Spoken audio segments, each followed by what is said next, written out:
Hi beauties, welcome back to my channel. If you're new here, I want to say big thank you to you. Thank you on clicking on this video. I really appreciate your support. And if you're returning, I'm really grateful for coming back to my channel to watch this video today.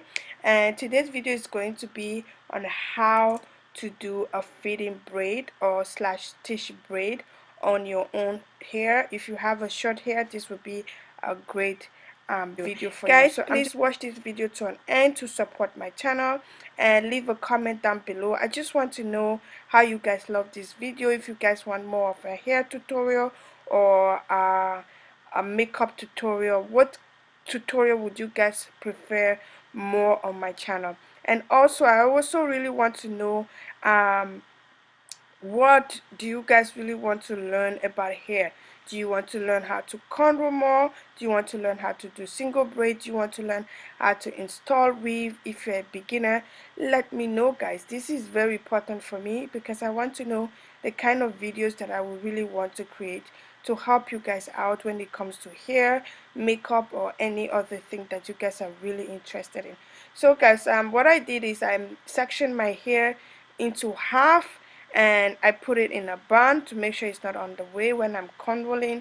And I went in with I sectioned one part of my hair out and I started to do the stitch in effect. So I'm just going to show you guys with this one. So I make sure to take the edges out.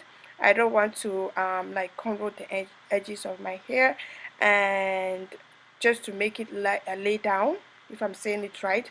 And what I did, I also apply the beeswax on the hair to make it look clean, smooth, and really nice. Guys, I don't really put much on my hair that much because for me, I try not to use so much gel on my hair, and because I tend it flakes after a few days, and I don't really like that look. So I went ahead and I sectioned the hair with a comb, and I put a little bit of a wax, like a beeswax, and I took a rubber band and I rubber band that I rubber band that down. Guys, I don't tighten my rubber band that much. I make sure it's not that tight, and because my scarf is really sensitive, guys, is really sensitive. And yeah, that is what I did all the way down. When I was done, I just attached the extension that I wanted to do. This tutorial was actually going to show you guys on how to do a fitting braid without knowing how to do a fitting braid. This is the second method that I wanted to show you guys. Just if you don't know how to do a fitting braid or how to add the extension to it while you are braiding, this is a great way. This is a great tutorial for you guys.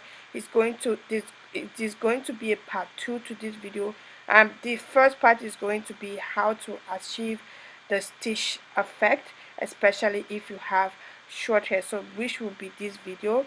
And the next video is how to achieve the fitting effect without knowing how to do a fitting braid. So guys, that is what I did. So when you're done with this part, if you know how to do a fitting braid, just go ahead and do your regular fitting braid by taking hair and add it to it as you go. And yeah, by the time you know it, you will be done. So that is all about it, guys. Please watch this video to an end, like, subscribe, share with your friends and family, and as I said, leave a comment down below to let me know what video you would really like to see next, the videos that you are really interested in. And yeah, I will see you guys on my next video, and watch out for the part 2 of this video, guys. I love you guys so much. Thank you so much for subscribing. I'm really grateful for the views that I have so far, but guys, I really need your help, you guys help, to grow my channel further. Thank you so much for those who have already subscribed, and for those who are coming back to watch all my videos. I really appreciate your support. And yeah, let me let you guys go right now, and I will see you guys on my next video. Bye.